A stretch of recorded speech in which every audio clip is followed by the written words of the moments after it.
বিসমিল্লাহির রহমানির রহিম। আমি কাজী মুস্তাক হোসেন। আজকে আপনাদেরকে দেখাবো ব্যাংকক শহর।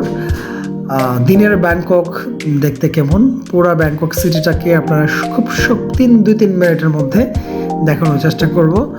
দেখতে পাচ্ছেন কত সুন্দর পরিষ্কার পরিচ্ছন্ন ব্যাংকক শহর। আমি পুরোটো শহর আমি ট্যাক্সি নিয়ে ঘুরে বেরিয়েছি, দেখেছি ব্যাংককের সৌন্দর্য, চেষ্টা করেছি আপনাদের মাঝে ব্যাংককের সৌন্দর্যটা তুলে ধরার জন্য, যে আপনারা উপভোগ করুন।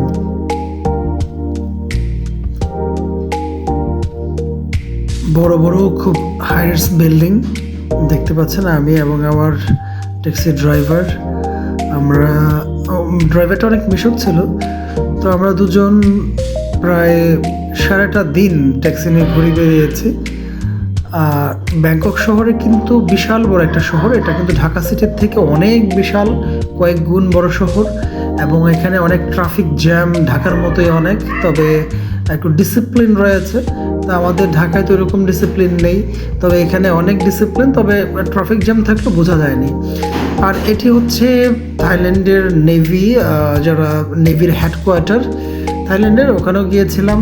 মোটামুটি সুন্দর একটা পরিবেশ ছিল। এর পাশেই রয়েছে থাইল্যান্ডের বিখ্যাত Sau Phraya river, Sau Phraya নদী।